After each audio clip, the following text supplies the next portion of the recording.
শুভ সন্ধ্যা সবাইকে। তো আমরা জিআইটি এর ভাইবার বিভিন্ন টপিক সম্বন্ধে আলোচনা করেছিলাম। তো আমাদের আজকে যে কোশ্চেনটা সামনে এলো সেটা হচ্ছে what are the painful anorectal conditions and clinical feature of perianal abscess and treatment of anal fissure. তাহলে পেরিয়ানাল ডিজিজ গুলোর উপর আমরা দেখতে পাচ্ছি যে ফ্রিকুয়েন্টলি বিভিন্ন ধরনের কোশ্চেন হয়ে থাকে রিটেন ভাইবা এবং অনেক সময় হসপিটাল হয়। তো আমাদের এই পেরিয়ানাল কন্ডিশন গুলোর যে প্যাথোলজি, যে ম্যানেজমেন্ট এবং ক্লিনিক্যাল এক্সামিনেশন অথবা হচ্ছে প্রেজেন্টেশন, এগুলো সম্বন্ধে ভালো একটা ধারণা রাখতে হবে। কিছু কিছু কন্ডিশন আছে পেরিয়ানাল কন্ডিশন যেগুলোকে পেশেন্ট পেইন নিয়ে প্রেজেন্ট করে। কিছু পেরিয়ানাল কন্ডিশন আছে যেগুলো আসলে পেশেন্ট ব্লিডিং নিয়ে প্রেজেন্ট করে। তো এই দুইটা সিমটম পেরিয়ানাল ডিজিজের, পেইন এবং পারেক্টাল ব্লিডিং, এই দুইটাই হচ্ছে খুবই কমন এবং ফ্রিকুয়েন্টলি আস্কড সিমটম আর কি। পরীক্ষাতে এই দুই সিমটমের উপর অনেকগুলো প্রশ্ন হয়ে থাকে। তো ব্লিডিং নিয়ে যে পেশেন্টগুলো প্রেজেন্ট করে সেগুলো আমাদের একটু বলে নেই এখানে। আসলে ব্লিডিং নিয়ে কমনলি কথা হয়ে থাকে, তো এই জন্য বলতেছি। তো এগুলো মোস্ট কমনলি হচ্ছে হিমোরয়েডের যে পেশেন্টগুলো, সেই পেশেন্টগুলো হচ্ছে পেইনলেস ব্লিডিং নিয়ে, পারেক্টাল ব্লিডিং নিয়ে প্রেজেন্ট করে। আর মোস্ট কমনলি হচ্ছে পেইনফুল পারেক্টাল ব্লিডিং নিয়ে যদি প্রেজেন্ট করে তাহলে সেই পেশেন্ট হয় হচ্ছে অ্যানাল ফিশার। অ্যানাল ফিশারের যে ব্লিডিংটা সেটা হয় হচ্ছে উইথ ডিফিকেশন, স্টুলের সাথে স্ট্রেকের মতো গায়ে লেগে লেগে আসে। আর হচ্ছে পেইনলেস ব্লিডিং, পারেক্টাল ব্লিডিং, এটা চলে যায় হচ্ছে হিমোরয়েডের ক্ষেত্রে। আরো কিছু কন্ডিশন আছে যেখানে ব্লিডিং হতে পারে, যেমন হচ্ছে কার্সিনোমা অফ দ্য রেকটাম। এটা যদি হয় তাহলে কিছুটা অল্টার্ড হয়, ব্লাড কালারটা চেঞ্জ হয়, কিন্তু ফ্রেশ ব্লাড আসে শুধুমাত্র হচ্ছে হিমোরয়েড, তারপর হচ্ছে অ্যানাল ফিশার। আর একটা কন্ডিশন সেটা হচ্ছে পলিপ। অনেক সময় পলিপের ক্ষেত্রেও একটা ফ্রেশ ব্লাড আমরা পাই স্টুলের সাথে। তো কার্সিনোমা রেকটামে হচ্ছে স্টুলের সাথে মিক্সড হয়ে আসে ব্লাডটা। রেকটামের মধ্যে যখন ব্লিডিং হয় রেকটাল আলসার থেকে, আর স্টুল যখন থাকে তখন সেগুলো মিক্সড হয় এবং সেই মিক্সড ব্লাড গুলো সাধারণত স্টুলের সাথে মিক্সড হয়ে তারপর পাস করে। আর হিমোরয়েডের ক্ষেত্রে যে ব্লিডিংটা হয় এটা যখন পেশেন্ট টয়লেটে বসে চাপ দিতে থাকে টয়লেটের জন্য, তখনই দেখা যায় যে এই ব্লিডিংটা শুরু হয়। এবং এটা হচ্ছে অনেক সময়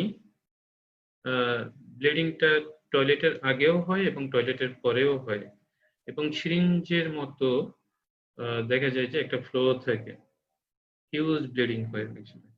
তাহলে পাইরেক্টাল ব্লিডিং এর এই কমন কন্ডিশন গুলো নিয়ে জানতে হবে, যেমন হচ্ছে হিমোরয়েড, অ্যানাল ফিশার, রেকটাল পলিপ এবং হচ্ছে কার্সিনোমা রেকটাম, এগুলো নিয়ে জানতে হবে। আর হচ্ছে পেইনফুল কন্ডিশন, সেই কন্ডিশন গুলো নিয়েই আজকে আমাদের আলোচনা। তো আমরা সেখানে চলে যাব। Just a second.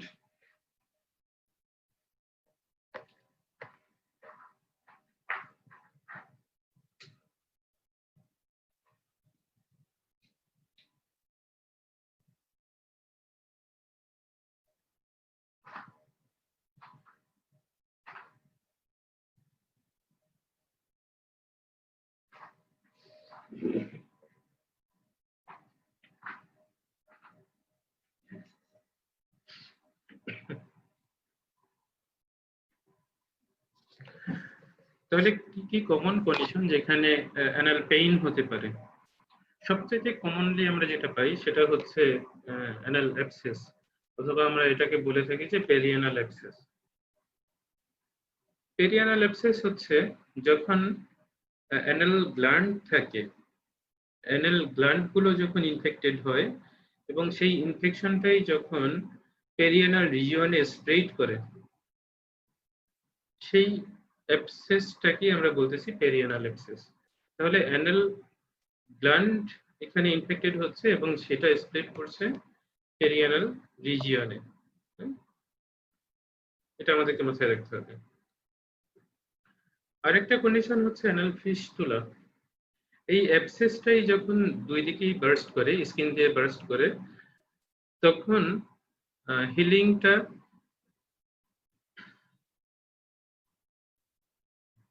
হয়, বাট এটা একটা টানেল ফরমেশন করে, যেটা কানেক্ট করে হচ্ছে রেকটাম অথবা অ্যানাল ক্যানাল ভিতরের দিকে, আর বাইরের দিকে হচ্ছে পেরিয়ানাল স্কিন। এই দুইটা জায়গাকে কানেক্ট করে একটা টানেল ফরমেশন করে, একটা ট্র্যাক্ট ফরমেশন করে। এটাও মাঝে মাঝে ইনফেক্টেড হয় এবং মাঝে মাঝে ওই যে ম্যাটেরিয়াল গুলো সে কন্টেইন করে সেগুলো ড্রেইন আউট হয়ে যায়, তখনও কিন্তু একটা পেইনফুল কন্ডিশন তৈরি হয়। সিভিয়ার পেইন হয় হচ্ছে অ্যানাল ফিশারে, এবং ডিফিকেশনের সময় সিভিয়ার পেইন নিয়ে পেশেন্ট প্রেজেন্ট করে। পেশেন্ট বসতেও পারে না, পেশেন্ট ঠিকমতো টয়লেটও করতে পারে না, এবং দেখা যায় যে তার কনস্টিপেশন ডেভেলপ করে এবং একটা ভিসিয়াস সাইকেল ডেভেলপ করে। এবং অ্যানাল ফিশার এটা হচ্ছে অ্যানাল ক্যানেলের একটা টিয়ার। অ্যানাল ক্যানেলের নিচের অংশ যেটা, যেটা হচ্ছে সোমাটিক সাপ্লাই আছে, সেই জায়গাটা খুব সেন্সিটিভ টু পেইন, এবং সেখানে কোনো টিয়ার হলে পরে স্ট্রেচিং এর সময় সেখানে সিভিয়ার পেইন হয়, এবং এটাই হচ্ছে অ্যানাল ফিশার। হিমোরয়েড পেইনফুল হয় তখনই যখন হচ্ছে আসলে হিমোরয়েডটা থ্রম্বোসড এবং প্রোলাপসড হয়। নর্মাল হিমোরয়েডটা হচ্ছে পেইনলেস, একেবারেই পেইনলেস। এটা শুধুমাত্র হচ্ছে পেইনলেস পারেক্টাল ব্লিডিং নিয়ে পেশেন্ট প্রেজেন্ট করে, কিন্তু হিমোরয়েড থেকে তখনই মানে পেইন হবে যখন হিমোরয়েডটা হচ্ছে থ্রম্বোসড হয়ে যাবে। থ্রম্বোসড হয়ে গেলে পরে হিমোরয়েড, ওখানে ব্লাড সাপ্লাই কমে যাবে হিমোরয়েডাল মাস যেটা আছে সেখানে, এবং ওখানে যেহেতু একটা কম্পোনেন্ট আছে স্কিন, সেই স্কিনটা দেখা যাবে সেন্সিটিভ থাকবে পেইনের প্রতি, এবং সেই জায়গাটাতে পেইন হবে যখন থ্রম্বোসড এবং প্রোলাপসড হিমোরয়েড হবে। অন্যান্য সময় কিন্তু এটা পেইনলেস হবে। অন্যান্য যে ইনফেকশন গুলো আছে পেরিয়ানাল রিজিয়নে, যেমন ব্যাকটেরিয়া বা ভাইরাস দিয়ে স্কিনে, ওই রিজিয়নের যে স্কিন আছে সেই স্কিন গুলোতে যদি ইনফেকশন হয়, সেইগুলোর জন্য কিন্তু পেইনফুল পেরিয়ানাল কন্ডিশন হতে পারে। ইনফ্ল্যামেটরি বাউল ডিজিজেও পেইনফুল পেরিয়ানাল কন্ডিশন অনেক সময় হয়, কারণ আমরা জানি যে ক্রনস ডিজিজে পেরিয়ানাল ফিস্টুলা, মানে অ্যানাল ফিস্টুলা ফরমেশন হয়, সেই ফিস্টুলা গুলো থেকে অবশ্যই পেইন হবে। লেভাটর অ্যানাই সিনড্রোম, লেভাটর অ্যানাই আমরা জানি এটা পেলভিক ফ্লোরের একটা মাসেল, এবং যেটা অ্যানাল ক্যানেলের একটা স্ফিংক্টার হিসেবেও কাজ করে। তো সেই মাসেলের যখন স্পাজম হবে, অ্যাবনর্মাল স্পাজম, তখন হচ্ছে পেরিয়ানাল রিজিয়নে একটা পেইনফুল ফিলিংস হবে। পেলভিক ফ্লোর ডিসফাংশন, এটাতেও একটা পেইন হয় যখন হচ্ছে পেলভিক ফ্লোরের মাসেল গুলো ঠিকমতো রিল্যাক্স করতে পারে না। পেলভিক ফ্লোরের যে মাসেল গুলো আছে সেটা যদি টট হয়ে থাকে, স্পাজম হয়, তখন পেইনফুল কন্ডিশন তৈরি হয়। তাহলে আমরা যদি কমনলি বোঝার চেষ্টা করি তাহলে কয়েকটা কন্ডিশনকে আমরা বলবো, যেমন হচ্ছে সবচেয়ে বেশি পেইনফুল কন্ডিশন হবে হচ্ছে পেরিয়ানাল অ্যাবসেস, দ্বিতীয়ত আমরা বলতে পারবো হচ্ছে অ্যানাল ফিশার, দেন হচ্ছে থ্রম্বোসড প্রোলাপসড হেমোরয়েড, দেন হচ্ছে ফিস্টুলা ইন অ্যানো। তাহলে এই কয়েকটা পেইনফুল কন্ডিশনকে আমরা মাথায় রাখবো, এবং পরীক্ষাতে জিজ্ঞাসা করলে এইগুলোকেই আমরা মানে বলবো। তো আমরা যেহেতু আগে ফিস্টুলা ইন অ্যানো এবং হচ্ছে হেমোরয়েড, এই দুটি ডিজিজ সম্বন্ধে পড়াশোনা করেছি, আমরা আজকে বাকি দুইটা ডিজিজ নিয়ে একটু আলোচনা করব।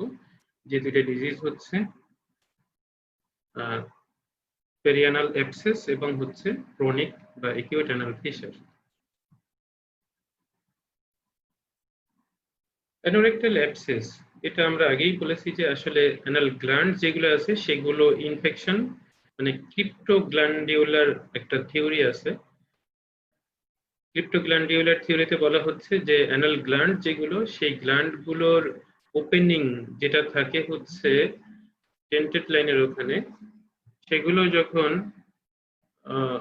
ব্লকড হয়ে যায় তখন ভিতরে অর্গানিজম গুলো মাল্টিপ্লাই করে পাস ফর্মেশন হয়। পাস ফর্মেশন হয়ে সেটা তখন স্প্রেড করে সারাউন্ডিং এরিয়াতে, এবং স্প্রেড করলে পরে পেরিয়ানাল রিজিয়নও ইনফ্লামড হয় এবং ওখানে ফ্লাকচুয়েন্ট একটা সোয়েলিং, সিভিয়ার পেইনফুল একটা সোয়েলিং পাওয়া যায় উইথ সাইন্স অফ ইনফ্লামেশন। সেটাকে আমরা বলতেছি যে পেরিয়ানাল অ্যাবসেস। তাহলে এই অ্যাবসেস যেগুলো আছে সেগুলো স্প্রেড করতে পারে। স্প্রেড করতে পারে বলতে হচ্ছে এটা যেহেতু ইন্টারনাল স্ফিংক্টারের ভিতরে থাকে, সেটা আলটিমেটলি হচ্ছে ইন্টার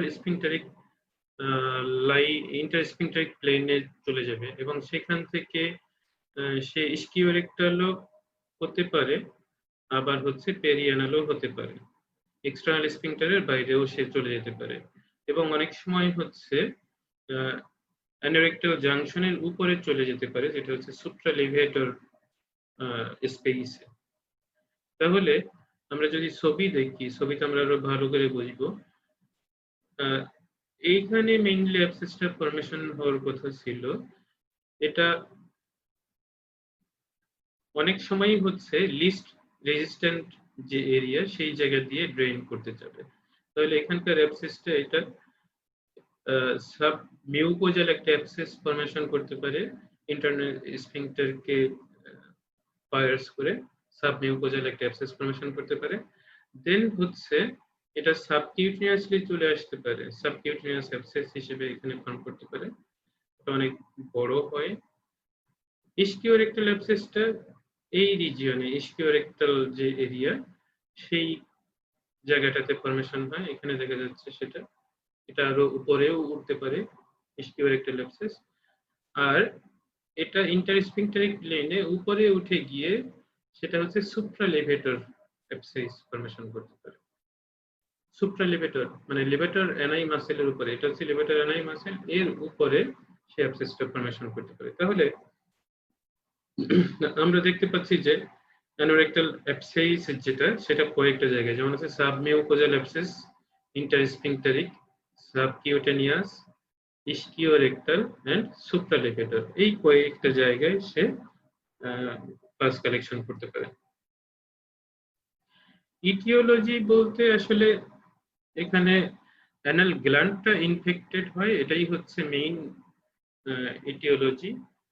এখানে যদি আরো কয়েকটা জিনিস চিন্তা করি, যেমন হচ্ছে কি কি কারণে হতে পারে, যেমন সাবমিউকোজাল অ্যাবসেস এটা হতে পারে হিমোরয়েডে যে স্ক্লেরোথেরাপিটা দেওয়া হতো, ওই স্ক্লেরোথেরাপির পরে যদি ইনফেকশন হয় সেটার কারণে কিন্তু সাবমিউকোজাল অ্যাবসেস হতে পারে। মিউকোকিউটেনিয়াস আর মার্জিনাল অ্যাবসেস যেটা আমরা বললাম যে সাবকিউটেনিয়াস অ্যাবসেস, সেটা ওখানে হেমাটোমা হয়ে অনেক সময় ইনফেক্টেড হেমাটোমা থেকেও হতে পারে। ইস্কিওরেক্টাল যেটা অনেক বাইরের দিকে ফরমেশন ছিল, সেটার জন্য কিন্তু অনেক সময় হচ্ছে ফরেন বডি ট্রমা, তারপর হচ্ছে স্কিন রিলেটেড ইনফেকশন যদি হয়, স্কিন রিলেটেড অনেক সময় বয়েল হয়, তারপর হচ্ছে সেলুলাইটিস হয়, এগুলো থেকেই কিন্তু ওখানে আবার ইনফেকশন হতে পারে। তাহলে ইস্কিওরেক্টাল অ্যাবসেসের আরেকটা কজ হচ্ছে foreign body trauma and deep skin related infection. আর হচ্ছে সুপ্রালেভেটর স্পেসে যে অ্যাবসেসটা ফরমেশন হয় সেটার অনেকগুলো কারণ, যেমন হচ্ছে পেলভিসে যদি কোনো ইনফেকশন হয়, যেমন হচ্ছে বার্স্ট অ্যাপেন্ডিক্স, সেটা আলটিমেটলি সুপ্রালেভেটর স্পেসে আসতে পারে। তারপর হচ্ছে সেলফিনজাইটিস, পেলভিক ইনফ্লামেটরি ডিজিজ, তারপর হচ্ছে ডাইভার্টিকুলাইটিস, এই সমস্ত ইনফেকশন গুলো থেকে কিন্তু আলটিমেটলি মানে সুপ্রালেভেটর স্পেসে ইনফেকশন হতে পারে। তাহলে আমাদের অনেকগুলো ইটিওলজি এটা আমরা দেখতে পেলাম, কিন্তু মোস্ট কমনলি হচ্ছে ক্রিপ্টোগ্ল্যান্ডিউলার থিওরিতে infection of the anal gland, এটার কারণেই হচ্ছে। এটাকেই আমরা বলবো হচ্ছে অ্যানোরেক্টাল অ্যাবসেস।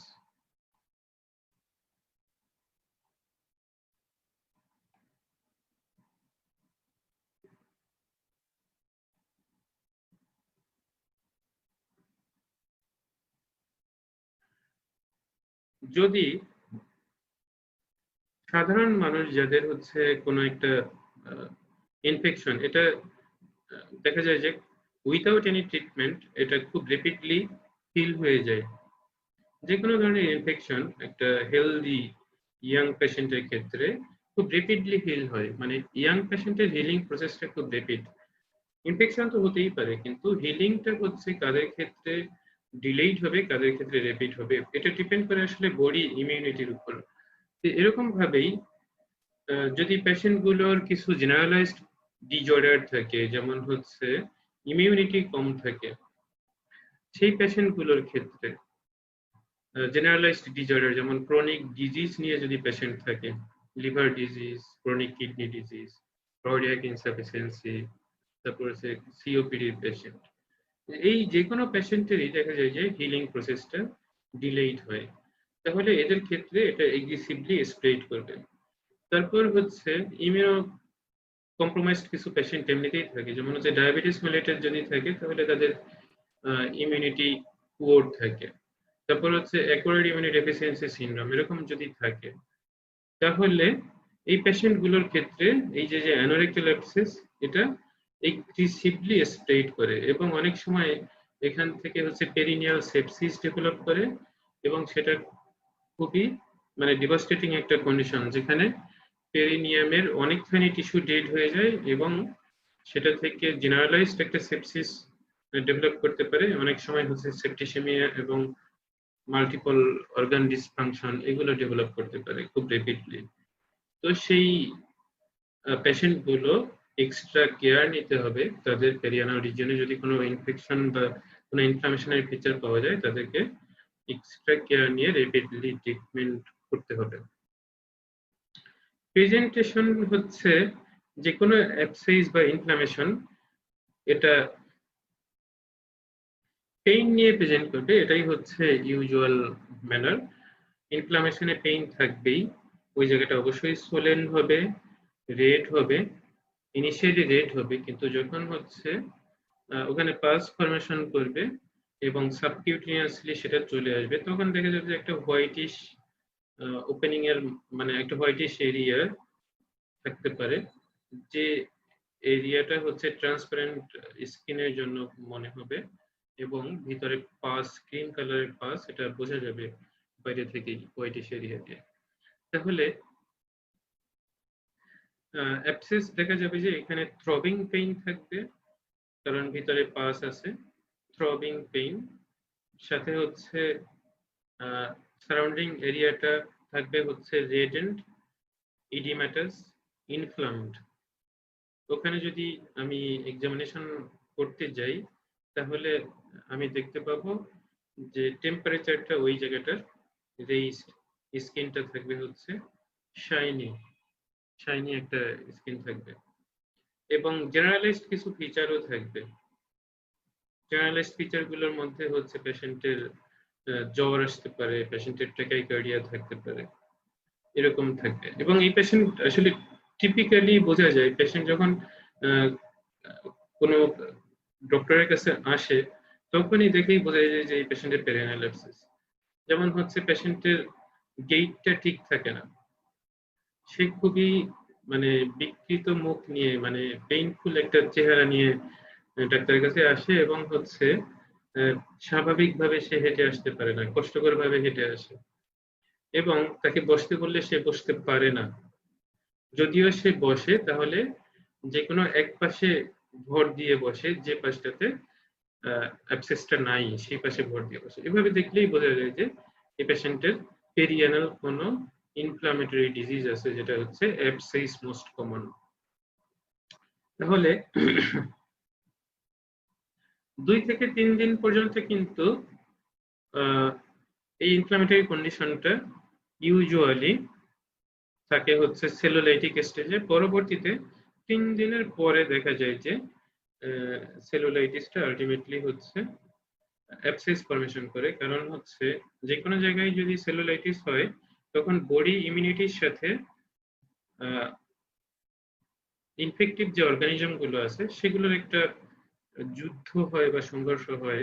সেখানে দেখা যায় যে ব্যাকটেরিয়া এবং লিম্ফোসাইট এগুলোর অনেকগুলোই মারা যায় এবং আলটিমেটলি সারাউন্ডিং এরিয়া থেকে কিছু টিস্যু ডিস্ট্রাকশন হয়, সাথে হচ্ছে কিছু ফ্লুইড ওখানে সিক্রেশন হয়। এগুলো দিয়েই আলটিমেটলি পাস ফরমেশন হয় এবং এই পাস ফরমেশন হতে দেখা যায় যে 72 আওয়ার্স সময় লাগে, 72 ঘন্টা সময় লাগে। তো এই 72 ঘন্টার আগ পর্যন্ত ওই জায়গাটা থাকে হচ্ছে সেলুলাইটিক স্টেজে। সেলুলাইটিক মিনস অনলি ইনফ্লামেশন। সেখানে এখনো পর্যন্ত মানে অ্যাবসেস ফরমেশন হয় নাই, লোকালাইজড পাস কালেকশন হয় নাই, সারাউন্ডিং কোনো বায়োজেনিক মেমব্রেনও ফরমেশন হয়নি। তাহলে প্রথম 72 ঘন্টা পর্যন্ত সেলুলাইটিক স্টেজ। পরবর্তীতে 3 দিন পর হয়ে গেলেই ধারণা করতে হবে যে ভিতরে পাস আছে এবং সেই পাসটা আলটিমেটলি কোনো দিক দিয়ে ড্রেইন আউট করবে অথবা সার্জিক্যালি ড্রেইন করতে হবে। এক্সামিনেশন করলে আসলে এখানে আমরা খুব ভালো করেই দেখতে পাচ্ছি পেশেন্টটা লিথোটমি পজিশনে এবং এই পেশেন্টের হচ্ছে লেফট সাইডে এই রিজিয়নটা, এটা সোলেন, ইডিমাটাস, শাইনি, রেড, সারাউন্ডিং এরিয়াটাও একটু ইনফ্লামড এবং কয়েকটা পয়েন্ট আছে হোয়াইটিশ পয়েন্ট, যেটা দেখে বোঝা যাচ্ছে ভিতরে পাস কালেকশন আছে। সো এই পেশেন্টের ডায়াগনোসিস আমরা বলতে পারি যে সে পেরিয়ানাল অ্যাবসেসে ভুগছে, তাই না? আচ্ছা, তাহলে ইনডিউরেটেড এরিয়া হট এবং টেন্ডার পেরিয়ানাল সোয়েলিং থাকবে। এক্সামিনেশনে আসলে আমরা ইন্সপেকশন করেই বুঝতে পারবো এই পেশেন্টকে ফার্মলি পালপেট করা যেতে পারে, কিন্তু রাফ ওয়েতে এই পেশেন্টকে পালপেট করা যাবে না অথবা কোনোভাবেই ডিআরই করা যাবে না। অনেক সময় দেখা যায় যে পেশেন্ট যদি একটু ফেটি হয় তখন এই যে রিজিয়নটা এখানে ডিপে অনেক ফ্যাট থাকে বলে এই অ্যাবসেসটা সুপারফিশিয়ালি প্রেজেন্ট করলে একটু সময় নেয় এবং সেটা ইউজুয়ালি অনেক বেশি এগ্রেসিভ না হলে পরে সেটা সাবকিউটানিয়াসলি আসতে পারে না। তাহলে অনেক লেটে এই পেশেন্ট গুলো প্রেজেন্ট করে এবং সিমটম গুলো অনেক সময় মাস্ক থাকে, সিমটম গুলো দেরিতে প্রকাশ পায়।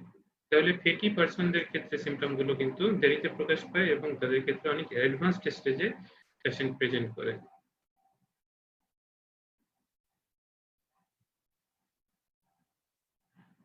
আমরা আগেই বলছি যে আসলে ডিআরই করে এই পেশেন্টকে পেইন দেওয়া যাবে না কোনোভাবেই। সেক্ষেত্রে হচ্ছে এক্সামিনেশনটা অনেক সময় হচ্ছে আন্ডার অ্যানেস্থেসিয়া করতে হয় এবং অ্যানেস্থেসিয়া দিয়ে যদি এক্সামিনেশন করা হয় তাহলে আমরা দেখতে পাবো যে ডিআরই করে বা প্রোক্টোস্কোপি করে অনেক সময় হচ্ছে রেক্টাল যে মিউকোজা আছে সেটাও ইনফ্লামড, অনেক সময় হচ্ছে ওখান দিয়েও একটা ওপেনিং পাওয়া যায়। আর যদি সেটা হায়ার রিজিয়নে হয় যেমন হচ্ছে সুপ্রালিভেটর অথবা ইস্কিওরেক্টাল, তাহলে সেই যে অ্যাবসেস গুলো সেগুলো ডিআরিতে দেখা যায় যে ওই পাশের রেক্টাল বা অ্যানাল মিউকোজাটা ওটা বালজিং হয়ে আছে এবং সেই জায়গাটা হচ্ছে টেন্ডার থাকবে এবং সেই জায়গাটা হট এবং ইনডিউরেটেড থাকবে।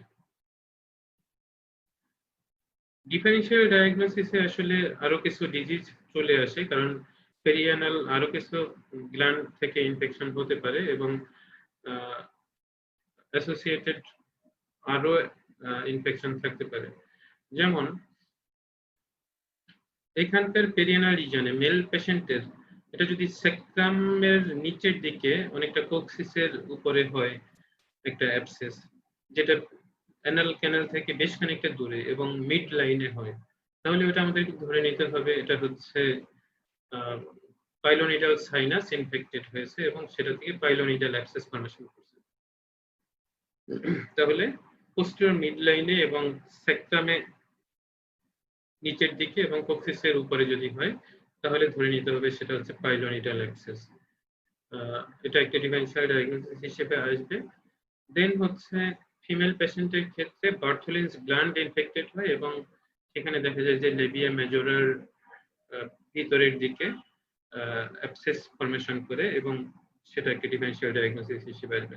মেল পেশেন্টের ক্ষেত্রে আরো একটা গ্ল্যান্ড থাকে সেটা হচ্ছে কুপার্স গ্ল্যান্ড এবং সেটা প্রোস্টেটের নিচেই থাকে এবং সেটাও ইনফেক্টেড হয়ে অ্যাবসেস ফর্মেশন করতে পারে। তাহলে এই ডিফারেনশিয়াল ডায়াগনোসিস গুলো আমাদের মাথায় রাখতে হবে, কারণ পেরিয়ানাল অ্যাবসেস এটা একটা ক্রিটিক্যাল কন্ডিশন। ক্রিটিক্যাল কন্ডিশন বলতে হচ্ছে এটা একবারে ট্রিটমেন্ট করলেই শেষ হয়ে যাচ্ছে না, এখান থেকে পরবর্তীতে ফিস্টুলাই ন্যানো হওয়ার পসিবিলিটি থাকবে। সো অ্যাপ্রোপ্রিয়েট ডায়াগনোসিস আমাদের জন্য ইম্পর্টেন্ট। সো যদি পেরিয়ানাল অ্যাবসেস হয় সেটা ট্রিটমেন্ট একরকম হবে, আর যদি পাইলোনিডাল সাইনাস ইনফেক্টেড হয় অথবা বার্থোলিনস গ্ল্যান্ড ইনফেক্টেড হয় অথবা কুপার্স গ্ল্যান্ড ইনফেক্টেড হয় সেটার ট্রিটমেন্ট গুলো ভিন্ন রকম হবে। এই জন্যই হচ্ছে আমাদের ওই ডিফারেনশিয়াল ডায়াগনোসিস গুলো মাথায় রাখা, যাতে আমরা ডিফারেনশিয়েট করতে পারি এবং অ্যাপ্রোপ্রিয়েট ট্রিটমেন্টটা পেশেন্টকে দিতে পারি। ম্যানেজমেন্ট আমরা যেহেতু অ্যাবসেস নিয়ে আলাপ করতেছি, সেলুলাইটিক স্টেজে আপ টু 72 আওয়ার্স আমরা বলে থাকি, 48 to 72 আওয়ার্স, সেই সময় পর্যন্ত কোনো পাস ফর্মেশন হয় না। সো পাস ফর্মেশন যতক্ষণ পর্যন্ত না হচ্ছে ততক্ষণ পর্যন্ত শুধুমাত্র কনজারভেটিভ ট্রিটমেন্টে কিন্তু পেশেন্ট ইমপ্রুভ করতে পারে। যেমন হচ্ছে যদি আমরা পেইন কিলার দেই, এনএসএআইডি দিয়ে পেশেন্টের পেইন কমাই এবং হচ্ছে অ্যান্টিবায়োটিক দেই, তাহলে দেখা যাবে যে 48 থেকে 72 ঘন্টার আগে যে পেশেন্টগুলো প্রেজেন্ট করে সেই পেশেন্টগুলো ইমপ্রুভ করে যাবে, কারণ হচ্ছে ভিতরে কোনো পাস ফর্মেশন হচ্ছে না। কিন্তু যখনই পাস ফর্মেশন হয়ে যাবে এই ইনফ্লামড এরিয়াতে, সেলুলাইটিক এরিয়াতে, তখনই ওই জায়গাটাকে আমরা অ্যাবসেস বলতেছি এবং সেই পাসের চারপাশে আমরা জানি যে একটা পায়োজেনিক মেমব্রেন ফর্মেশন হয়। অ্যাবসেসের চারপাশে একটা মেমব্রেন ফর্মেশন হয়, যে মেমব্রেন গুলো আসলে ফাইব্রোব্লাস্ট থাকে ওখানে, তারপর হচ্ছে নিউ ভেসেল থাকে এবং এই মেমব্রেনটা পারমিয়েবল হয় না ফর অ্যান্টিবায়োটিক। অ্যান্টিবায়োটিক ওই মেমব্রেন দিয়ে পেনিট্রেট করে কেভিটির মধ্যে ঢুকতে পারে না। যেহেতু কেভিটির মধ্যে ঢুকতে পারছে না সেহেতু ওই পাসটা আর বাড়ছে না, কিন্তু পাসটা যেটা তৈরি হয়ে গেল সেটা কিন্তু ওভাবেই থাকছে এবং আলটিমেটলি চারপাশে যে পায়োজেনিক মেমব্রেনটা ওইটা আরো হার্ড হয়ে যায়, ওইটা আরো ইনডিউরেটেড হয়, ওইটা আরো ইমপারমিয়েবল হয় এবং সেই মেমব্রেন কাভার্ড একটা পাস কেভিটি, সেটাকে বলা হচ্ছে অ্যান্টিবায়োমা। অ্যান্টিবায়োটিক দেওয়ার ফলে আলটিমেটলি পাসের চারপাশে যে একটা হার্ড ইনডিউরেটেড ফাইব্রাস লেয়ার তৈরি হলো সেটা দিয়ে একটা ভিতরে লোকালাইজড কিছু পাস কভার্ড থাকলো, সেই জায়গাটাকে বলা হচ্ছে অ্যান্টিবায়োমা। সো যে কোনো জায়গাতে যদি অ্যাবসেস হয়, পাস কালেকশন থাকে, আমাদেরকে মাথায় রাখতে হবে যে সেই পাস অবশ্যই ড্রেন আউট করতে হবে ইনিশিয়ালি, দেন হচ্ছে আমাদেরকে অ্যান্টিবায়োটিক দিতে হবে with the culture sensitivity of the pass report. যে অর্গানিজম দিয়ে হচ্ছে সেই অর্গানিজমের এগেইনস্টে আমাদেরকে অ্যান্টিবায়োটিক কভারেজ দিতে হবে। ওকে, এটা হচ্ছে in general. So pass collection হলে পরে সেখানে আমরা কোনোভাবেই আগে অ্যান্টিবায়োটিক দিব না, শুধু কনজারভেটিভ ম্যানেজমেন্ট করব না। একটা অ্যাবসেসের ক্ষেত্রে আমরা আসলে কনজারভেটিভ ম্যানেজমেন্ট করি, যেখানে আমরা সার্জিক্যাল ম্যানেজমেন্ট করি না, সেটা হচ্ছে লাং অ্যাবসেস। কারণ লাং অ্যাবসেস এটা ড্রেন আউট হয় হচ্ছে কাফিং আউটের মাধ্যমে। কাশির মাধ্যমে পোর্সারাল ড্রেনেজ হয়, সেক্ষেত্রে ন্যাচারালি ড্রেন আউট হয়, সেখানে সার্জারির প্রয়োজন হয় না। অন্যান্য সব অ্যাবসেস গুলোতেই ড্রেনেজের প্রয়োজন হয় এবং সেটা করতে হয়। সো আমাদেরকে আগে বুঝে নিতে হবে যে অ্যাবসেসটা কোথাকার। আমরা যেহেতু আগে ধারণা করছিলাম যে এটা পেরিয়ানাল অ্যাবসেস, আমাদেরকে ড্রেন করতেই হবে, সো আমাদেরকে এক্সামিন করতে হবে আন্ডার অ্যানেস্থেসিয়া। সাধারণত দেখা যায় যে স্পাইনাল অ্যানেস্থেসিয়া দিয়েই এই অ্যাবসেস গুলো ড্রেন করা যায়। সো স্পাইনাল অ্যানেস্থেসিয়া দিয়ে পেশেন্টকে লিথোটমি পজিশনে রাখা হয়, দেন হচ্ছে এক্সামিনেশন করা হয়, বা রেক্টাল এক্সামিনেশন, যেমন হচ্ছে ডিআরই অথবা প্রোক্টোস্কোপি, অনেক সময় সিগময়েডোস্কোপি। সো এটাতে করে আমরা যেটা বুঝতে পারি যে অ্যাবসেসের এক্সটেনশনটা কতটুকু উপরে, আর হচ্ছে এটার সাথে অ্যানাল ক্যানেলের কোনো কমিউনিকেশন আছে কিনা, যেমন হচ্ছে অলরেডি সেটা অ্যানাল ক্যানেলে কোনো ওপেনিং তৈরি করছে কিনা। কারণ আমরা এদিকে একটা ওপেনিং তৈরি করে দিলাম, ওদিকে অ্যানাল ক্যানেলের সাথে ওপেনিং আগেই তৈরি হয়ে থাকতো, সেক্ষেত্রে দেখা যাবে যে পরবর্তীতে সেটা ফিস্টুলাতে কনভার্ট করবে। সো এটা আমাদেরকে আগে থেকেই বুঝে নিতে হবে। দেন অন্যান্য জায়গায় অ্যাবসেসে আমরা যেমন ইনসিশন এন্ড ড্রেনেজ এটা করে থাকি, এটা হচ্ছে common theory, incision and drainage. সেটা থেকে এটা একটু ডিফারেন্ট। এটাতে আমরা অ্যাবসেস কেভিটি যেটা ছিল সেই কেভিটিটাকে ডি রুফিং করা হয়। ডি রুফ মানে হচ্ছে কেভিটির ছাদ মনে করা হলো যে এই ওভারলাইং স্কিনকে, এবং সেই ছাদের যে স্কিন সেটাকে রিমুভ করাটাই হচ্ছে D roofing of the abscess. তো সেটার জন্য আমরা যেটা করি সেটা হচ্ছে একটা ক্রিস ক্রস ইনসেশন দেই, একটা প্লাস চিহ্নের মতো একটা ইনসেশন দেখো, এবং এই ইনসেশন দিলে পরে চারটা স্কিন ফ্ল্যাপ, এখানে একটা, এখানে একটা, এখানে একটা, এখানে একটা, চারটা স্কিন ফ্ল্যাপ তৈরি হয়। এবং এই ফ্ল্যাপ গুলো যদি কেটে দেওয়া হয়, তাহলে আলটিমেটলি এই অ্যাবসেসের ওভারলাইং যে স্কিন সার্কুলার টিস্যু ছিল সেটা আর থাকলো না, তাহলে অ্যাবসেসটা ওয়াইডলি ওপেন হয়ে গেল। এবং এই ওয়াইড ওপেনিং এর উদ্দেশ্য হচ্ছে অনেকদিন যেহেতু এটা লাগে হিল হতে, সময় লাগে, সেহেতু পেশেন্টের যাতে এই ওপেনিংটা বন্ধ হয়ে না যায়। আমরা যদি শুধুমাত্র ইনসিশন এন্ড ড্রেনেজ করে দিতাম তাহলে খুব অল্প সময়ের মধ্যেই এই জায়গাটা একটার সাথে আরেকটা লেগে যেত, স্কিন সাপ্লিমেন্টস এসে একটার সাথে একটা লেগে যাওয়ার সম্ভাবনা থাকতো। তো সেটা যাতে না হয়, এবং এই এরিয়াতে ড্রেসিং করাটা একটু ডিফিকাল্ট, খুবই পেইনফুল একটা এরিয়া বলে, এবং সাধারণত ইনঅ্যাক্সেসিবল এরিয়া বলে সাধারণত দেখা যায় যে এখানকার ড্রেসিংটা একটু ডিফিকাল্ট। সো হিপ বাথ যখন নেয় পেশেন্ট, যখন ড্রেনেজের পরে অ্যান্টিসেপটিক যেমন হচ্ছে povidone mixed, povidone iodine mixed গরম পানির মধ্যে বসে, তখন যাতে ওই সলিউশনটা ভিতরে ভালোভাবে ঢুকতে পারে এবং ক্লিন করতে পারে ওই জায়গাটাকে, এই জন্য এই এরিয়াটাকে ওয়াইডলি ওপেন রাখা হয়। এটা আলটিমেটলি হচ্ছে সেকেন্ডারি হিলিং এর মাধ্যমে বন্ধ হয়ে যায় এবং অনেকটাই হচ্ছে আগের মতো হয়ে যায়। এই রিজিয়নের হিলিং প্রসেস বা হিলিং খুব ফাস্ট হয় এবং খুব সহজেই এটা হিল হয়ে যায়।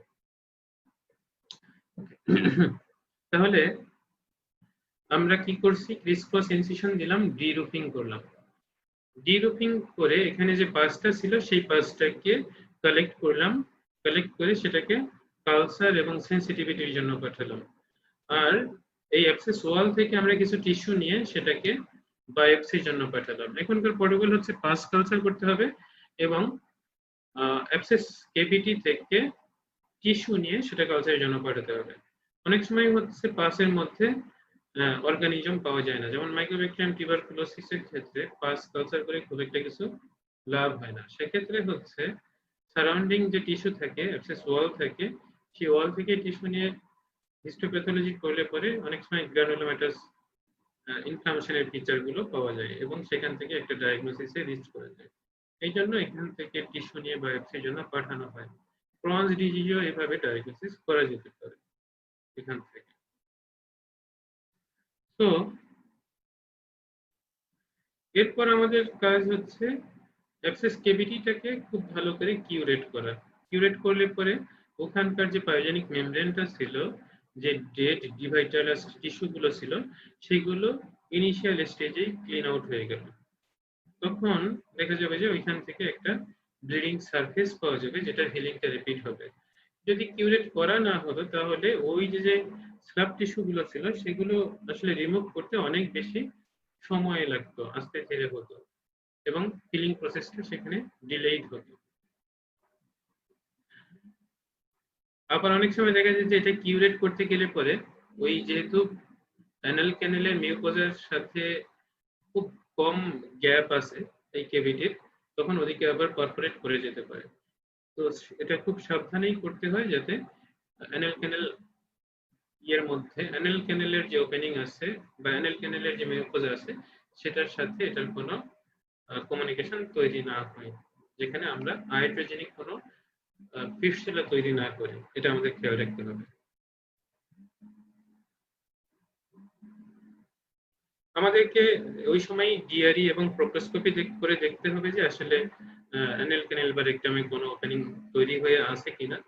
যদি সেটা থাকে পাই আমরা, তাহলে একটা লুজ সিটন, যেটা আমরা আগেই বলছিলাম ফিস্টুলার ম্যানেজমেন্টের ক্ষেত্রে সিটন ব্যবহার করা হয়। একটা লুজ সিটন এই অ্যাবসেস কেভিটি যেটা আমরা বাইরে ওপেনিং তৈরি করলাম সেই কেভিটির ভিতর দিয়ে ইন্ট্রোডিউস করে ওই অ্যানাল ক্যানেলের ওপেনিং দিয়ে বের করে রাখতে হবে যাতে ড্রেনেজ হয়, এবং পরবর্তীতে এটা আলটিমেটলি একটা ফিস্টুলা তৈরি হবে এবং সেটার চিকিৎসা পরবর্তীতে ফিস্টুলাটমি করে হয়তো করা যাবে। কিন্তু এই ক্ষেত্রে একটা লুজ সিটন প্লেসমেন্ট করে আসা হয় ওই জায়গাতে। ইমিডিয়েটলি আসলে ফিস্টুলাটমি করা হয় না, কারণ সেটাতে ইনকন্টিনেন্সের সম্ভাবনাটা অনেক বেশি থাকে।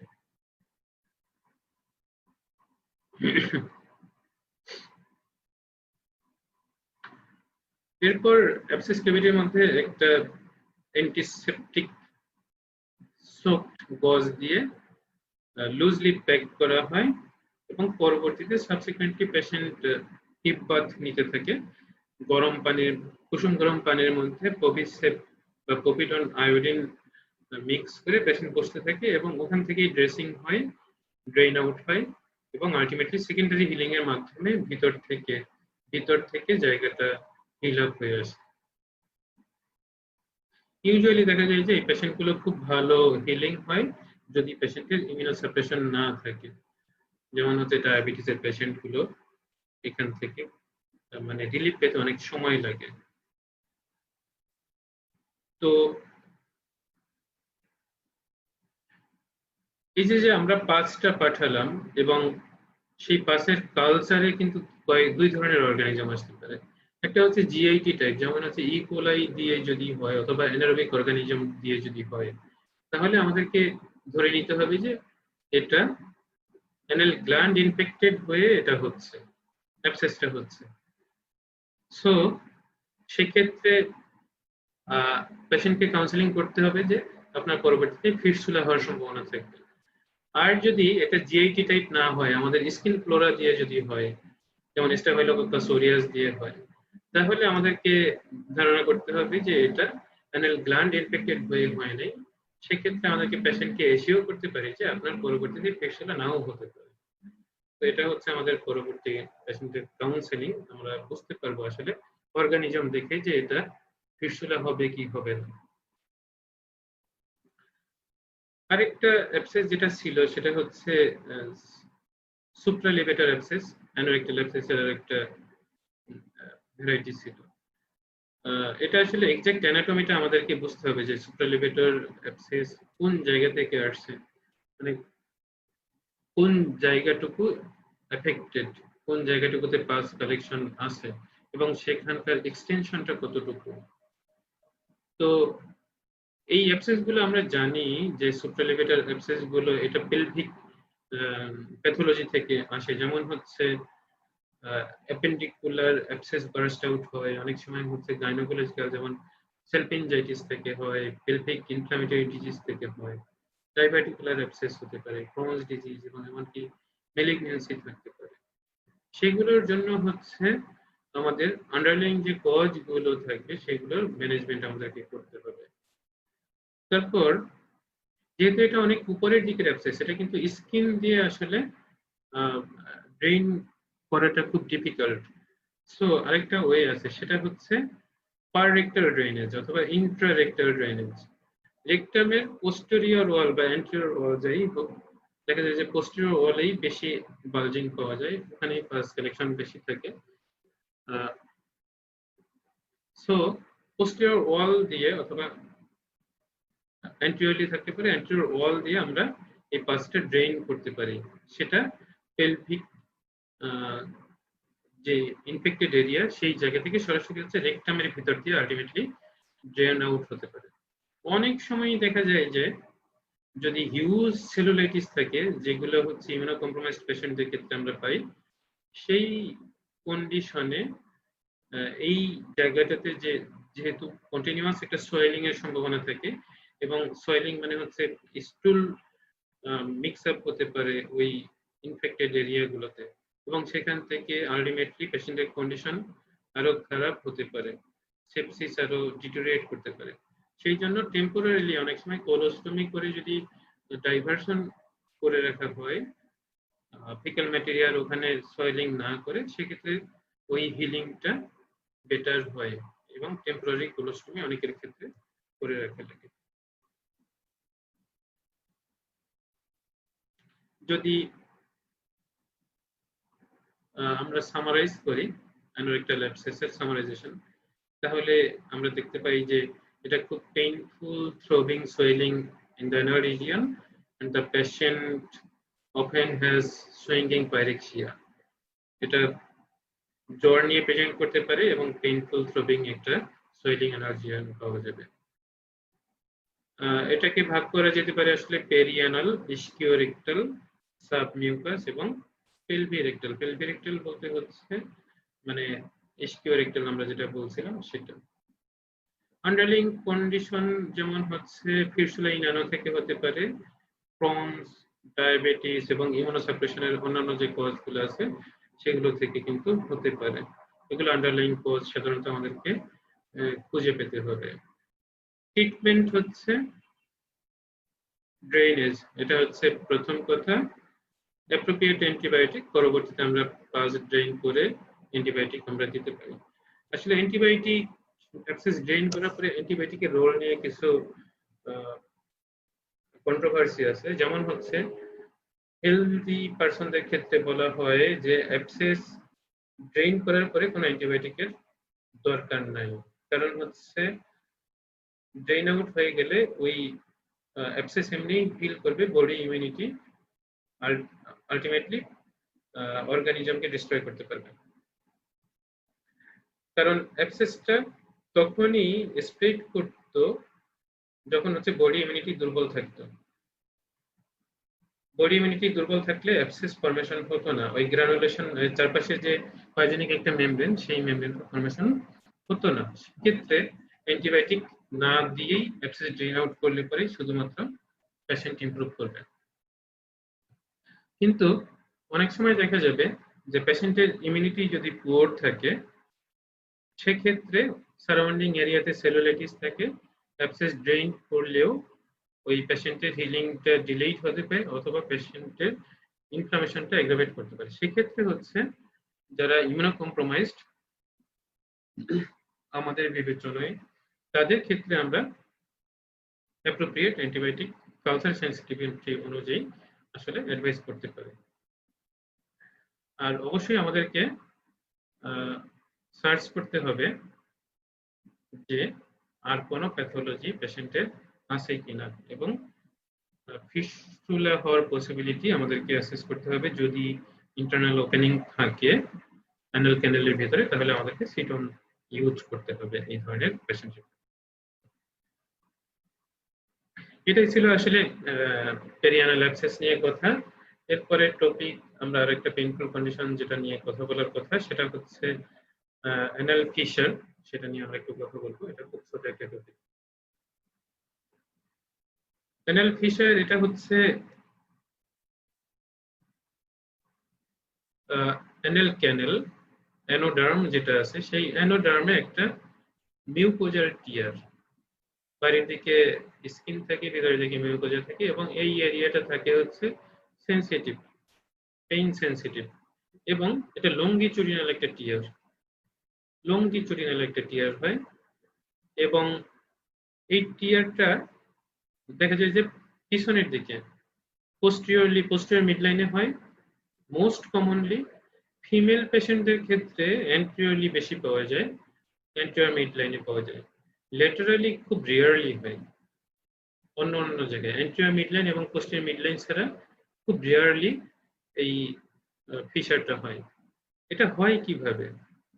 যাদের এই যে অ্যানাল মাসেল আছে, anal muscle, internal anal sphincter যেটা আছে, সেই স্ফিংক্টারটা হচ্ছে অটোনমিক, মানে এটার কোনো কন্ট্রোল আমরা করতে পারি না। এটা নিজে নিজেই কন্ট্রাক্ট করে, নিজে নিজেই রিল্যাক্স করে, আমাদের কোনো কন্ট্রোল নেই। তো এইটার যে টোন, এই টোনটা রেস্টিং টোন, আমরা এই এক্সটার্নাল স্ফিংক্টারটাকে কন্ট্রোল করতে পারি। তো এটাকে রিল্যাক্স করলাম, কিন্তু ইন্টারনাল স্ফিংক্টারটা তখনও হচ্ছে মানে কন্ট্রাক্টেড থাকতো, এবং সেই যে টোন, স্ফিংক্টারিক টোন, সেই টোনটা যদি বেশি থাকে এবং সেটা যদি সঠিক সময়ে সঠিকভাবে রিল্যাক্স না করে, যেমন ডিফিকেশনের সময় অ্যাপ্রোপ্রিয়েটলি রিল্যাক্স না করলো, তখন হচ্ছে একটু হার্ড স্টুল যখন পাস করবে এদিক দিয়ে, হার্ড স্টুল ভলিউম বেশি যখন পাস করবে, যাদের কনস্টিপেশন আছে ৩-৪ দিন পর পর স্টুল পাস করে, তাদের ক্ষেত্রে এই মিউকোজার সাথে একটা এক্সট্রা ফ্রিকশন হবে, এবং এই ফ্রিকশনের কারণেই মিউকোজাটা টিয়ার হবে, এবং টিয়ার হয়ে এখানে একটা লঙ্গিচুডিনাল আলসারের মতো ফরমেশন করবে। এটাই হবে হচ্ছে অ্যাকিউট অ্যানাল ফিশার। সেটা আস্তে আস্তে করে কিছুটা হিল হবে, কিছুটা ব্লিড করবে, কিছুটা পেইন হবে, কিন্তু এই রিজিয়নটা এটা কন্টিনিউয়াসলি হচ্ছে ডাইলেটেড হচ্ছে এবং কন্ট্রাক্টেড হচ্ছে। যখনই হচ্ছে স্টুল পাস করবে সেটা ডাইলেটেড হবে, তাহলে এই আলসারটা স্প্রেড করবে, তখনই আবার নতুন করে টিয়ার হবে, আবার সময় গেল একটু হিল হলো, কিন্তু পুরোপুরি হিলিং হয় না। এটার জন্য এই আলসারেটেড এরিয়াটা, এটা খুব পেইনফুল একটা এরিয়া হয়, এবং পেশেন্ট খুবই কষ্ট করে স্টুল পাস করতে পারে। সো এই জায়গাটা যাতে প্রোটেক্টেড থাকে, আমাদের বডির ইমিউনিটি এমন বেশি, এত ভালো। দেখো বডি যে ন্যাচারাল এরিয়া ছিল, যেমন হচ্ছে এখানকার স্কিন, পেরিয়ানাল স্কিন, সেটাই একটু বেড়ে যায়, বেড়ে গিয়ে এই জায়গাটাকে কভার করার চেষ্টা করে। আবার ভিতরের দিকে এনাল পেপিলা গুলো ছিল, সেই পেপিলা গুলো হাইপারট্রফি হয়ে যায়, হাইপারট্রফি হয়ে এই জায়গাগুলো গার্ড দেওয়ার চেষ্টা করে। তাহলে পোস্টেরিয়র মিড লাইনে এরকম একটা আলসারেটেড এরিয়া পাওয়া যায়। একিউট কন্ডিশনে সেটা থাকে হচ্ছে রেড থাকে, এবং ক্রনিক কন্ডিশনে সেটা অনেকটা হোয়াইটিশ থাকে, ফাইব্রোসড থাকে। সাধারণত দেখা যায় যে 6 সপ্তাহ বেশি হয়ে গেলে সেটাকে আমরা ক্রনিক বলতেছি, এবং 6 সপ্তাহ কম হলে পরে সেটাকে আমরা একিউট বলতেছি। তো এরকম পাওয়া যায়। বাইরের দিকে আমরা এক্সামিনেশন করে skin tag, sentinel skin tag, centi মানে হচ্ছে গার্ড দিয়ে রাখে, সেই স্কিন ট্যাগ আমরা পাই, এবং ভিতরের দিকে হাইপারট্রফি অ্যানাল পেপিলা আমরা পেয়ে থাকি। এটাই হচ্ছে অ্যানাল ফিশার।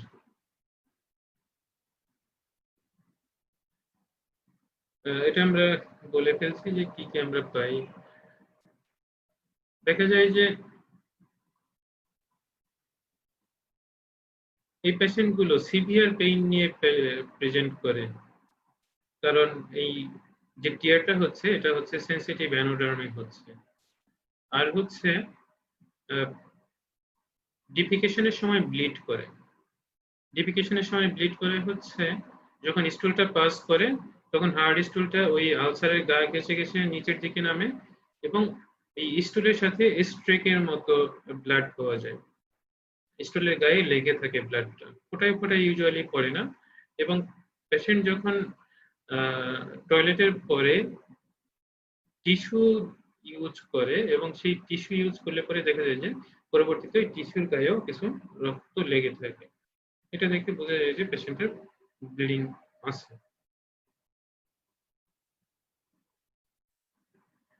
এই পেশেন্ট গুলো দেখা যায় যে কনস্টিপেশন থেকে বেশি ডেভেলপ করে এবং আগে কনস্টিপেশন ছিল, কনস্টিপেশনের পরেই তার একবার ডিফিকেশনের সময় প্রচন্ড কষ্ট হয় এবং পেইনফুল ডিফিকেশন হয় এবং ওইবারেই কিছু ব্লাড পাস করে এবং এরপর থেকেই দেখা যায় যে পেশেন্টের প্রত্যেকবার ডিফিকেশনের পরে এরকম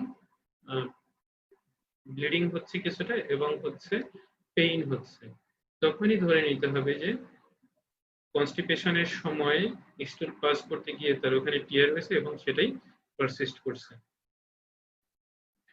সাধারণত এই পেশেন্টের ক্ষেত্রে আমরা এক্সামিনেশন করলে শুধুমাত্র ইন্সপেকশন আমরা করতে পারি এবং ইন্সপেকশনে যদি বাটকটা একটু স্ট্রেইট করা হয় তাহলেই এটা খুব ভালো বোঝা যায়। সেই ছবিটা এখানে দেওয়া নাই। বাটকটা স্ট্রেইট করলেই বোঝা যায় যে তার একটা টিয়ার আছে পোস্টেরিয়র বা ইন্টেরিয়র মিড লাইনে। ডিআরই কোনোভাবেই করা যায় না এবং কন্ট্রা ইন্ডিকেটেড। মনে রাখতে হবে তোমাদের যে ডিআরই দুইটা জায়গায় কন্ট্রা ইন্ডিকেটেড, একটা হচ্ছে অ্যানাল ফিশারে এবং আরেকটা হচ্ছে পেরিয়ানাল অ্যাবসেসে। সেক্ষেত্রে এক্সামিনেশন করতে হয় আন্ডার অ্যানেস্থেসিয়া। অ্যানেস্থেসিয়া দিয়ে এক্সামিনেশন যদি করি তাহলে এই টোনটা আমরা বুঝতে পারি, তারপর হচ্ছে ফিশারের এক্সটেনশনটা আমরা বুঝতে পারি। কিন্তু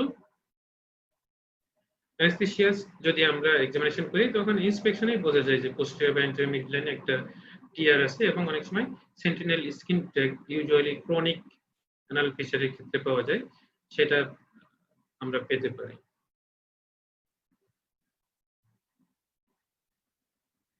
প্যাথোজেনেসিস আমরা যদি বলতে চাই তাহলে যারা হার্ড স্টুল পাস করে, আমরা আগেই বললাম ফাইবার কন্টেনিং ডায়েট যারা কম খায় তাদের ক্ষেত্রে, তারপর হচ্ছে যাদের আগেই কোনো অপারেশন হয়েছে এই রিজিয়নে, অ্যানাল রিজিয়নে, এবং যাদের ট্রমার হিস্ট্রি আছে, আর হচ্ছে ইনফেকশন যাদের প্রিভিয়াসলি ছিল, তাদের ক্ষেত্রেই দেখা যায় যে ওখানে রেস্টিং অ্যানাল টোনটা বেশি হওয়ার সম্ভাবনা থাকে এবং হচ্ছে অ্যানাল ফিশার হওয়ার সম্ভাবনা বেশি থাকে যখন সাথে কনস্টিপেশন থাকে।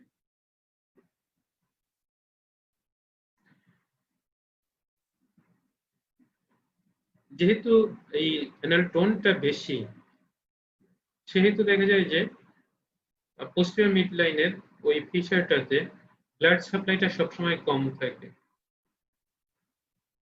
একটু প্রেসারাইজড অবস্থায় থাকে বলে ওই জায়গাটাতে ব্লাড সাপ্লাইটা কম থাকে। এই জন্য হিলিংটা ইউজুয়ালি খুব ডিলেইড হয় এবং সেটা দেখা যায় যে অনেক লং টাইম নিয়ে হিলিং হয় এবং সেন্টিনেল স্কিন ট্যাগ ফর্মেশন হয়, ভেতরের দিকে হচ্ছে হাইপারট্রফিক অ্যানাল পেপিলা ফর্মেশন হয়। এই জন্য হচ্ছে অ্যাকিউট অ্যানাল ফিশার থেকে আলটিমেটলি ক্রনিক অ্যানাল ফিশারে কনভার্ট করে। অ্যানাল ফিশারের সামারাইজ যদি করি, সেটা আমরা দেখতে পাচ্ছি এটা অ্যাকিউট অথবা ক্রনিক হতে পারে। 6 সপ্তাহ দিয়ে আমরা এটাকে মানে ডিফারেন্সিয়েট করতে পারি। এটা ইসকেমিয়া থাকে কারণ হচ্ছে রেস্টিং অ্যানাল টোন বেশি থাকে, মিড লাইনে ভাস্কুলারিটি একটু কম থাকে, এই জন্য হচ্ছে এটা ক্রনিক ফিশার হয় এবং হিলিংটা হয় না। আর হচ্ছে যদি এন্টেরিয়র বা পোস্টেরিয়র মিড লাইনে না হয় অন্য জায়গায় হয়, ল্যাটারালি হয়, তাহলে সেক্ষেত্রে আমাদের অন্য কোনো কারণ খুঁজতে হবে যে কারণগুলোর জন্য অ্যানাল ফিশার হচ্ছে। সিমটমের মধ্যে হচ্ছে পেইন সবচাইতে কমন সিমটম, তারপর হচ্ছে ব্রাইট রেড ব্লাড স্টুলের গায়ে লেগে লেগে আসবে, মিউকাস থাকতে পারে কারণ এই আলসার থেকে যে মিউকাস সিক্রেশন হয় এবং মিউকাসটা প্রোটেকশনও দেয় স্টুলকে লুজলি পাস করার জন্য। আর হচ্ছে কনস্টিপেশন, পেইনের কারণেই পেশেন্টের কনস্টিপেশন থাকে। ট্রিটমেন্ট আমরা আসলে কনজারভেটিভ ট্রিটমেন্টটাই বেশি ট্রাই করি। কনজারভেটিভ ট্রিটমেন্টেই দেখা যায় যে ম্যাক্সিমাম অ্যানাল ফিশার এটা ইমপ্রুভ করে যায়। আমাদের মেইন টার্গেট হচ্ছে যে পজিং ফ্যাক্টর গুলো ছিল, যেমন হার্ড স্টোন, এটাকে সফট করতে হবে, কনস্টিপেশনটাকে রিলিভ করতে হবে, অ্যানুয়াল টোনটা বেশি ছিল, অ্যানুয়াল টোনটাকে কমাতে হবে। এইগুলো যদি আমরা করতে পারি তাহলে আমাদের অ্যানাল ফিশার এটা হিল হবে। এখন হার্ড স্টোনকে সফট করার জন্য আমাদের ডায়েটারি ফাইবার লাইফস্টাইল মডিফিকেশন এটা কমন একটা রেমেডি। যেমন হচ্ছে পেশেন্টকে বেশি করে ফাইবার কন্টেনিং ডায়েট খেতে বলতে হবে, ইসবগুলা হাঁস খেতে বলতে হবে আলাদাভাবে, পেশেন্টকে বেশি লিকুইড খেতে বলতে হবে, ওয়াটার খেতে বলতে হবে। এটা একটা রেগুলার বায়োল হ্যাবিটের প্র্যাকটিস করতে হবে, এটা একটা। দ্বিতীয়ত হচ্ছে মেডিকেল কিছু থেরাপি আমরা দিতে পারি। মেডিকেল থেরাপি গুলো যেটাকে টার্গেট করে সেটা হচ্ছে সিমটম রিলিভ এবং হচ্ছে হিলিং। সিমটম যেহেতু সিভিয়ার পেইন এবং ইচিংও হয় ওখানে, পেইনের জন্য হচ্ছে আমরা জ্যাসোকেইন জেলি লোকালি অ্যাপ্লাই করি। জ্যাসোকেইন জেলি বলতে হচ্ছে ওখানে লিগনোকেইন থাকে, তাহলে ওখানে অ্যাপ্লাই করলে পরে ওই জায়গাটায় অ্যানেস্থেটাইজ থাকে। ঠিক আছে, এটা 2 থেকে 3 বার ব্যবহার করা হয় দৈনিক, এবং প্রত্যেকবার টয়লেটে যাওয়ার 5 মিনিট আগে আমরা ব্যবহার করতে দিই জ্যাসোকেইন জেলি, যেটাতে লিডোকেইন থাকে, লিগনোকেইন থাকে। আরেকটা হচ্ছে স্টেরয়েড অয়েন্টমেন্ট আমরা ব্যবহার করতে বলি, ডায়োজমিন এন্ড হেসপেরিডিন। এটাতে যেটা করে ওই জায়গার ইনফ্লামেশনটা কমায় এবং পেশেন্টের যে ইরিটেশন ছিল, ইচিং ছিল, এটা কমে। তাহলে পেইন এবং ইরিটেশন এই দুইটা কমে গেলে পরে পেশেন্ট বেটার ফিল করে এবং পেশেন্টের ডিফিকেশনটা স্মুথ হয়। পেইন রিলিভ করার জন্য তাহলে আমরা টপিক্যালি এই দুইটা অয়েন্টমেন্ট ব্যবহার করি। অনেক সময় হচ্ছে ওটা ইনফ্লামড হয়ে যায়, সেক্ষেত্রে আমাদেরকে ওরাল অ্যান্টিবায়োটিক দিতে হয় এবং অনেক সময় হচ্ছে ওরাল পেইন কিলার ব্যবহার করতে হয়। সাথে যদি তার ডায়েটারি মডিফিকেশনের মাধ্যমে স্টুল সফট না হয়, সেক্ষেত্রে স্টুল সফেনার আমাদেরকে ব্যবহার করতে হয়। স্টুল সফেনার হিসেবে হচ্ছে লেকটোলোজ আমরা ব্যবহার করে থাকি, অনেক সময় মিল্ক অফ ম্যাগনেসিয়া এগুলোও ব্যবহার করা হয়। তাহলে আমরা দেখতে পাচ্ছি যে আমরা মানে সিমটম রিলিভ করলাম, স্টুলকে সফট করলাম, কিন্তু তাতেও যে হিলিং হবে সেটা গ্যারান্টেড না। কারণ হচ্ছে তার রেস্টিং অ্যানাল টোনটা এখনো বেশি এবং এটার কারণে ব্লাড সার্কুলেশন কম। তাহলে রেস্টিং অ্যানাল টোনকে রিলিভ করার জন্য মানে স্মুথ মাসেল, যেহেতু এটা স্মুথ মাসেল, এই স্মুথ মাসেলকে রিল্যাক্স করার জন্য এখানে লোকালি যেমন হচ্ছে নাইট্রিক অক্সাইড, এটা গ্লিসারিন, নাইট্রোগ্লিসারিন হিসেবে পাওয়া যায়। নাইট্রোগ্লিসারিন যদি লোকালি আমরা দেই তাহলে ওখানকার স্মুথ মাসেল ওটা রিল্যাক্স করবে, রেস্টিং টোনটা রিলিভ হবে।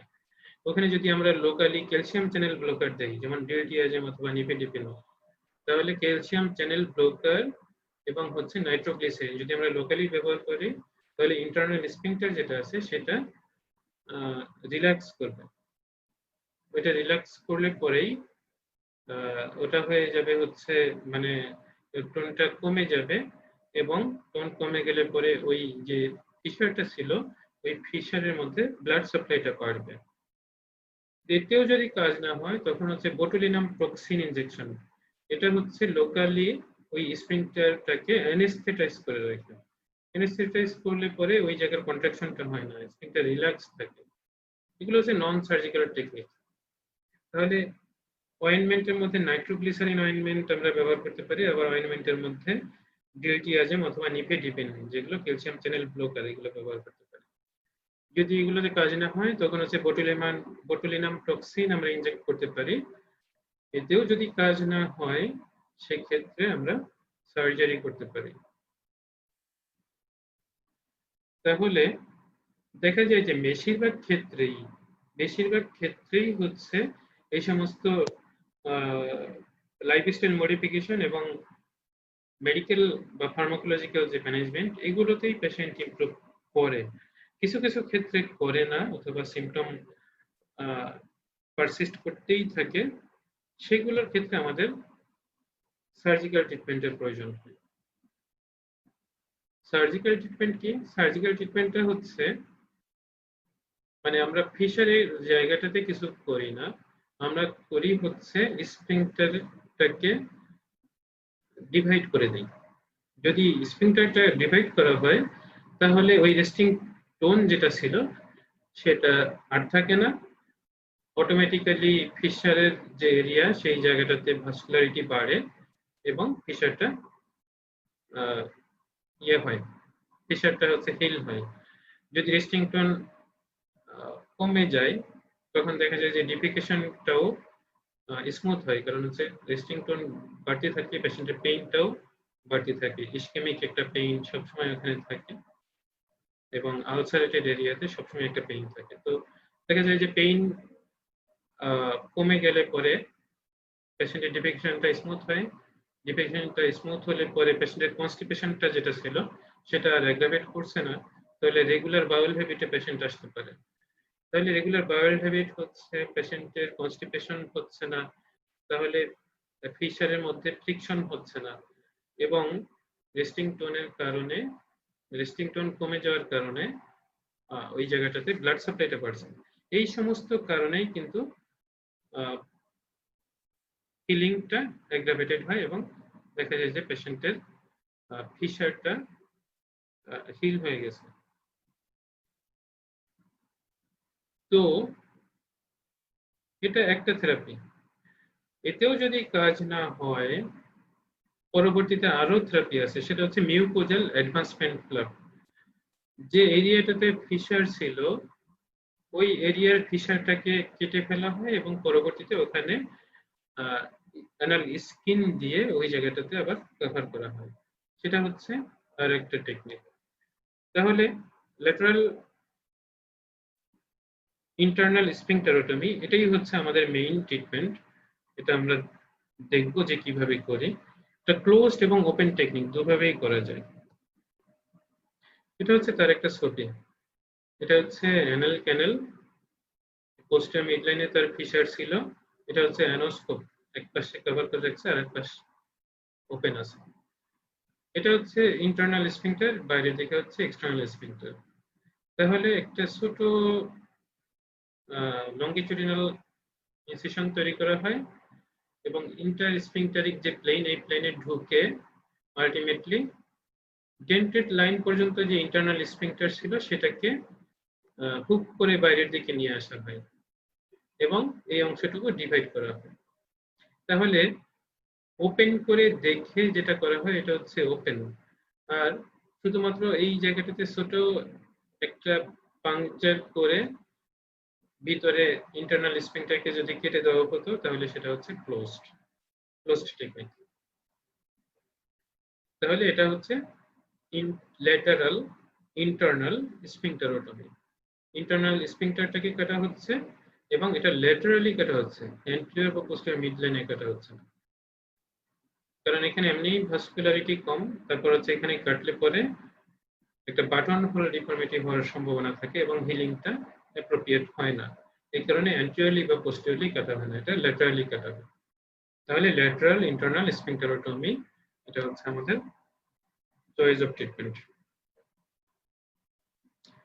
তো অনেকের ক্ষেত্রে মনে করে যে আসলে যতটুকু ফিশারের এক্সটেনশন আছে ততটুকু কাটা উচিত, যেমন ফিশার যদি অর্ধেক পর্যন্ত থাকে তাহলে অর্ধেক, কিন্তু দেখা যায় যে ডেন্টেড লাইন পর্যন্ত যদি কেটে দেওয়া হয় এই স্ফিংক্টারটা তাহলে হিলিংটা বেটার হয়। কিন্তু যত বেশি কাটবো দেখা যাবে যে আমাদের ইনকন্টিনেন্সের সম্ভাবনাটা তত বাড়বে। এই অপারেশনটা কিন্তু মানে কোনো সাইড ইফেক্ট ছাড়া না। ইন্টারনাল স্ফিংক্টার এটার একটা রোল ছিল, এটা রোল ছিল হচ্ছে আমরা যখন অচেতন থাকি, মানে হচ্ছে ঘুমের মধ্যে থাকি, যখন আমাদের স্কেলেটাল মাসেলগুলো কাজ করে না তখন কিন্তু এ গার্ড করতো না, এ ইন্টারনাল স্ফিংক্টার এটা রেস্টিং টোন মেইনটেইন করে এটা ফ্ল্যাটাস এবং লুজ স্টুলকে প্রিভেন্ট করতো। তো এই কাজটা যখন সে করবে না তখন দেখা যাবে যে ফ্লাটাস ইনকন্টিনেন্স হওয়ার সম্ভাবনা থাকবে এবং অনেক সময় হচ্ছে লিকুইড স্টুল ইনকন্টিনেন্স হওয়ার সম্ভাবনা থাকে।